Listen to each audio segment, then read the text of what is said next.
Hello everyone, welcome to the classroom. Thank you for joining us as always. Today we'll be examining the most famous, important, and impactful role of the great Kevin Conroy, the Batman. Once again, thank you for joining us as always. You know, I was just going to suggest you do that. So, here's the part where you tell me off. I'm proud of you, Dick. Are you feeling okay? This is the end. This is the last time we meet. Don't.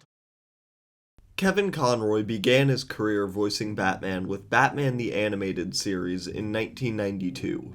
Before this, Conroy had bounced around on different television series, his two most notable roles being Search for Tomorrow, an American soap opera which ran from 1951 to 1986, where he played the character Chase Kendall in 79 episodes, and Rachel Gunn RN, an American sitcom which ran from 1992 to 1992, and he played one of the leads, Surgeon David Dunkel, so I guess Dr. David Dunkel. When Conroy began playing Batman in 1992, the trajectory of his career was changed forever. However, he still had other roles outside of DC. For example, the very confusingly titled The Office, not the American series based off of the British series of the same name. No, this Office ran for 5 episodes in 1995, where Conroy played one Steve Gilman. It was an American sitcom based off of a British comedy series called Upstairs. But I couldn't find a clip of that series, so this is another British comedy titled The Big Freeze from 1993. Aren't the British fucking awful? However, Conroy has always had a home to return to at DC, not only playing Bruce Wayne, but filling in small roles as well, like Zeus in a DC short about Shazam. Obviously, Conroy was not just Batman, just like Mark Hamill is not just Luke Skywalker or the Joker. I would never want to boil an actor's whole career down to just one role. However, it's undeniable that at this point, Conroy and Batman are inextricably linked. There are very few characters who have as varied a cast of interpretations as Batman does. You have the very first inklings of the character from Bob Kane. Kane made a blonde man with red tights, a domino mask, and massive stiff wings to glide with. Bill Finger, however, then came in and basically invented the Batman we come to know today. Bruce Wayne, playboy by night, mass vigilante by later that same night. Through the years, we've met old grizzled Batman, Thomas Wayne Batman, zombie Batman, Dick Grayson Batman, vampire Batman, and I could literally go on forever because Batman will never end. Most interpretations of Batman stay inside the pages of comic books. However, the ones that are made for TV, the silver screen, and even video games have one man who dominates like a 90s Michael Jordan, Kevin Conroy. Now, usually the Batman of the moment is whoever happens to be in the movies, currently being Robert Pattinson, who is an incredible Batman, my favorite live-action Batman by a country mile, which is what we say out here in Kansas. But none of the live-action Batmen have just been Batman. They're always Batman. Which I know you can't see in my script, but that's Batman with an asterisk. They might be the emo Batman, or the silly Batman, or the Batman who murders, or the Batman who murders, or the Batman who murders. Now, I really enjoy some of those Batmen, but why can't they be seen by people as just Batman? You know, no asterisks. Well, because it's Hollywood. Before you even get to see someone play Batman in a poster or a trailer, you hear, hey, this guy's gonna be Batman, and you hear that in a million articles. So they never actually feel like Batman. Obviously, I'm just describing acting and, fiction, but there's always the knowledge that this is not just Batman. I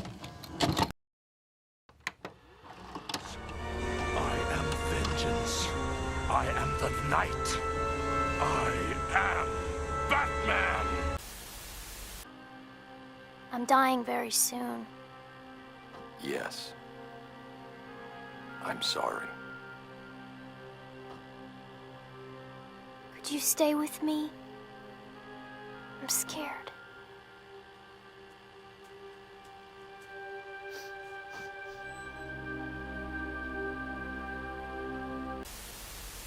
Are you happy now? Do you want to know something funny? Even after everything you've done, I would have saved you.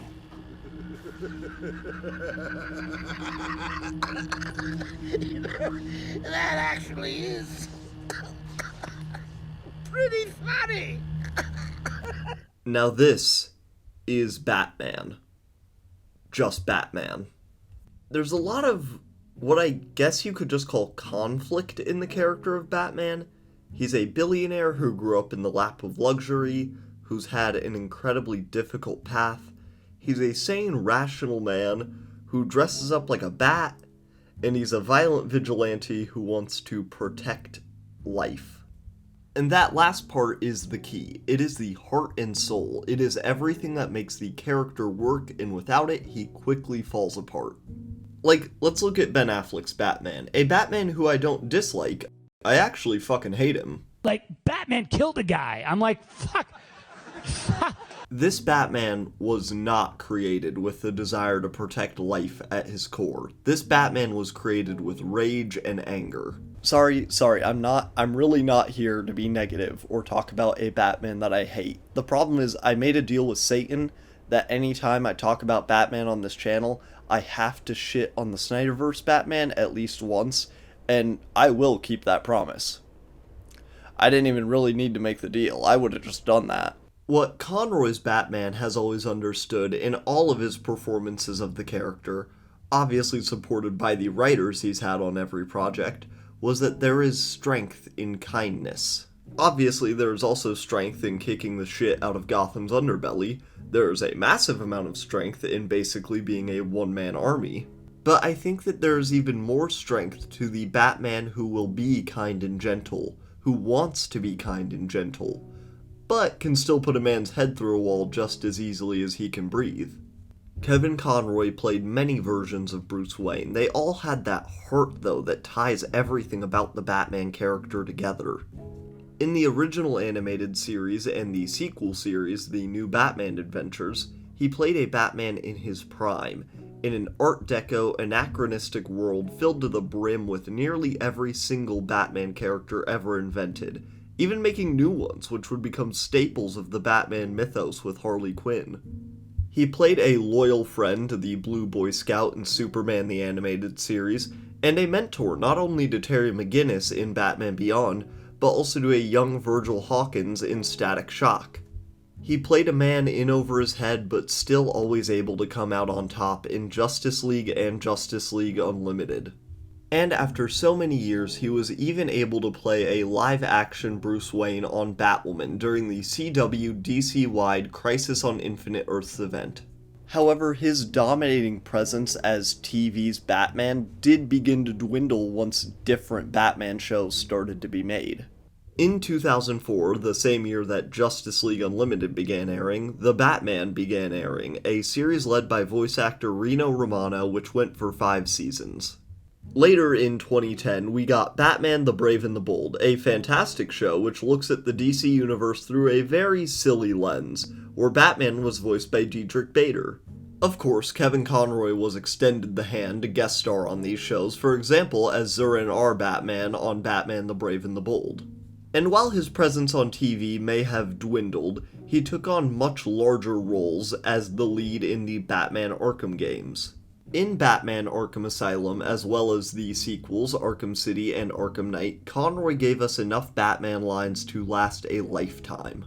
Oftentimes being opposite Mark Hamill's Joker, while not an equally influential or impactful role, in my opinion it was just as skillful and well done. The Batman Arkham games carried the torch that Batman the Animated Series lit, and it did it amazingly, even bringing in writers from the animated series to work on the Arkham games, like Paul Dini. These games let Batman kick ass in a way that he never really could in the animated series, but he was able to continue the personality of the best version of Batman of all time. Now, why did I decide to talk about Kevin Conroy this week? Well, if you are on this channel, you probably know this, but if you don't, Kevin Conroy passed away on November 10th of this year. According to those who worked with him, Conroy was an incredibly kind man who was always a pleasure to be with, seemingly bringing his own inner warmth to the character. In Conroy's official obituary, Mark Hamill stated the following, and I will warn you, it's a tearjerker. Kevin was perfection. He was one of my favorite people on the planet, and I loved him like a brother. He truly cared for the people around him. His decency shone through everything he did. Every time I saw him or spoke with him, my spirits were elevated. Kevin was a brilliant actor. For several generations, he has been the definitive Batman. It was one of those perfect scenarios where they got the exact right guy for the exact right part, and the world was better for it. His rhythms and subtleties, tones and delivery, that all also helped inform my performance. He was the ideal partner. It was such a complimentary creative experience. I couldn't have done it without him. He will always be my Batman. Kevin was also a hero for the LGBTQ community, being a gay man himself, and obviously, having one of the greatest superheroes of all time on your team is a pretty big plus. But it also sorta accidentally made Frederick Wardham, author of Seduction of the Innocent, a book about how comics are ruining your youth because Batman and Robin are gay, sorta right. Not since Bill Finger had there been a person who made an impact on the character of Batman like Kevin Conroy did. And it is likely that there never will be again. This, of course, makes me sad. It does. I still hear Kevin Conroy's voice in my head whenever I read Batman in a comic book.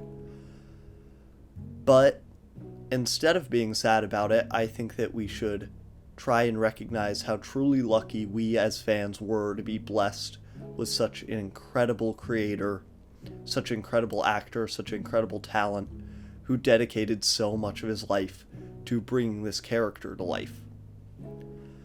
Rest in peace, Kevin.